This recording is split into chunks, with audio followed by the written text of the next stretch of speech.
देवाय गो ब्राह्मण हिताय च जगद्धिताय कृष्णाय गोविंदाय नमो नमः। बोलिए मोर मुकुट बंसी वाले की जय। एक और जो ही मोर मुकुट वाली बात आती है तो एक छवि हमारे सामने आ जाती है और वो है गाय चराने वाले भगवान श्री कृष्ण की। और भैया श्रावण का महीना भगवान शिव का महीना है और जो ही श्रावण समाप्त होता है और उसके बाद में जो ही भाद्रपद लगता है तो सबके मन में एक उत्सुकता आ जाती है कि चलो भैया जन्माष्टमी कब है, भगवान श्री कृष्ण की जन्म उत्सव कब मनाएंगे हम लोग। तो आज हम जो है जन्माष्टमी के बारे में बताते हैं कि जन्माष्टमी इस बार भी जो है दो पर्व पड़ रहे हैं जन्माष्टमी के।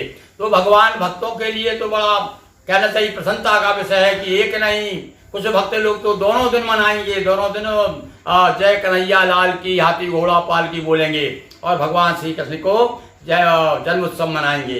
तो आज हम चर्चा करते हैं कि ये कब पड़ रही है। भैया देखो वैसे तो अष्टमी जो है 11 अगस्त को है। तो कुछ स्मार्ट लोग जो है हमारे यहाँ पर वैष्णव और स्मार्ट विशेष रूप से दो तरह से पंचांग में पर्व बताए जाते हैं। तो स्मार्ट यानी कौन? स्मार्ट उन्हें कहते हैं जो 5 देव उपासक हैं, 5 देवताओं की उपासना करते हैं, जो भगवान भगवती दुर्गा की उपासना भी करते हैं, गणेश की करते हैं, सूर्य की करते हैं, विष्णु की करते हैं, शिव की करते हैं, सबको मानते हैं। कहा है हमारे यहाँ विशेष रूप से विद्वानों ने भी इस बात को पुष्टि की है कि गृहस्थ आश्रम में सभी देवताओं की पूजन करना चाहिए।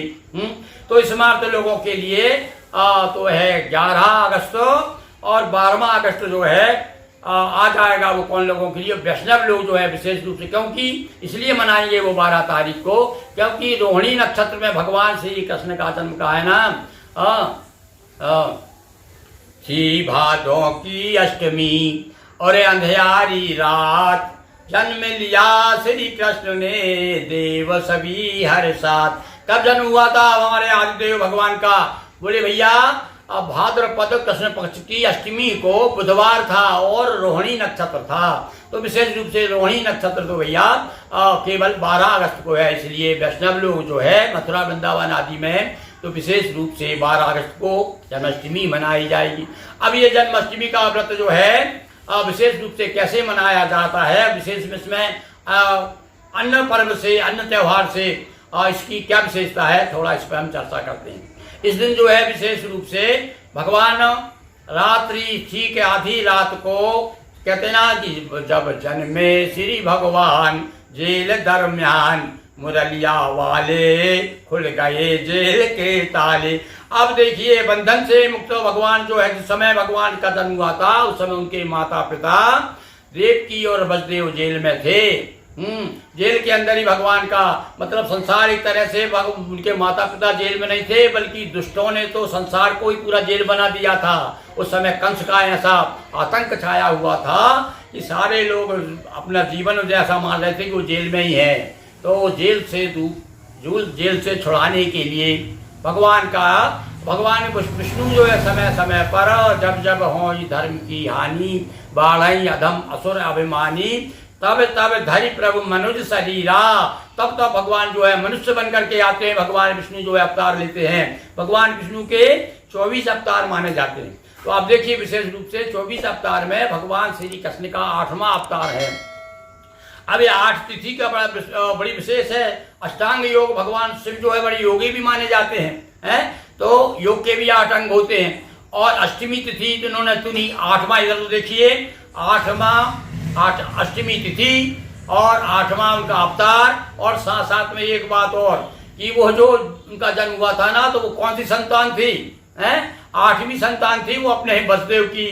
तो ये 8 को लेकर के विशेष रूप से भगवान श्री कृष्ण के साथ ये 8 अंक जुड़ा हुआ है। ये अष्टमी तिथि जो है विशेष फल देने वाली है। इसलिए जिस प्रकार से होली दिवाली पर भी कुछ लोग जो है विशेष प्रयोग करके और अपना जीवन लाभ प्राप्त करते हैं, अनेक प्रकार से लाभ प्राप्त करते हैं, तो इस दिन भी आप कर सकते हैं। तो इसकी चर्चा हम थोड़ा बाद में करेंगे। एक आध को प्रयोग मैं आपको बताऊंगा। आज हम अभी बताते हैं अभी आपके सामने कि किस प्रकार से हम भगवान कृष्ण की जो है जन्म उत्सव को किस प्रकार से धूमधाम से मनाएं। तो भैया सबसे पहले तो प्रातः काल जो है स्नान करके या व्रत करते हैं सब लोग, तो व्रत करने के लिए कहा है कि जल लेकर के, वैसे पैसा सुपारी फूल चावल आदि लिया जाता है पर उसकी आवश्यकता है केवल जल लेकर के भगवान से प्रार्थना करें, हे प्रभु आज मैं आपके निमित्त मेरा जीवन सुखी संपन्न रहे, आपकी कृपा बनी रहे, मुझ पर बनी रहे, मेरी बस्ती पर, मेरे ग्राम पर, मेरे शहर पर, प्रदेश पर और देश पर बनी रहे। यह सब भावना करके हम व्रत का संकल्प लें और स्नान करें, स्वच्छ वस्त्र वगैरह इत्यादि पहन करके। और उस दिन जो है भैया विशेष रूप से आधी रात जब हो जाए, भगवान आधी रात में जन्म हुआ था भगवान का, तो उस समय जो है आप भगवान लड्डू गोपाल को स्नान कराइए। अब स्नान कराने के लिए कोई विशेष बात बताएं आपको, यदि आपके पास में शंख है तो शंख के द्वारा स्नान कराने से अनंत गुना फल प्राप्त होता है, और यदि उस शंख में भी दक्षिणवर्ती शंख हो तो और विशेष फल है। तो इस दिन आप विशेष रूप से पंचामृत तैयार कर लें, दूध दही घी शहद शक्कर। अब चाहें तो थोड़ा सबसे पहले स्नान कराएं भगवान को प्रार्थना करके। अच्छा पहले झूला तैयार कर लें उनके लिए, स्नान करने के पहले झूला बना लें अच्छा तैयार, अच्छे नए नए कपड़े ले आएँ उनके लिए। और स्नान कराने के बाद में दूध दही घी शहद शक्कर से स्नान कराएं, उसके बाद में 5 चीज मिला लें तो उसको फिर पंचामृत हो जाता है। तो पंचामृत से भी स्नान कराएं। ओम नमो भगवते वासुदेवाय, यह मंत्र कहते हुए, क्योंकि वैसे तो मंत्र सबके अलग अलग मंत्र है पूजन के। अब ये अपने लिए सबसे सरल मंत्र सहज उपाय कौन सा है कि आप तो केवल ओम नमो भगवते वासुदेवाय ऐसा कहते हुए भगवान को स्नान कराएं। स्नान कराने के बाद में पंचामृत से स्नान कराएं, उसके बाद में वस्त्र पहनाएं। और एक चीज और विशेष है, भगवान को कहते हैं ना अपन जब जय बोलते हैं तो वृंदावन कृष्णचंद्र की जय और मोर मुकुट बंसी वाले की जय।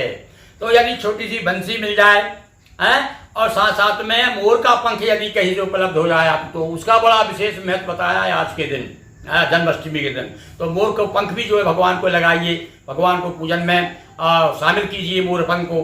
तो इस प्रकार से आप जो है भगवान को स्नान कराएं, वस्त्र पहनाएं और उसके बाद में चंदन लगाएं, अक्षत छोड़ें, फूल और सुंदर माला बना करके, पीले फूलों की माला हो तो और अच्छी बात है, भगवान को माला पहनाएं।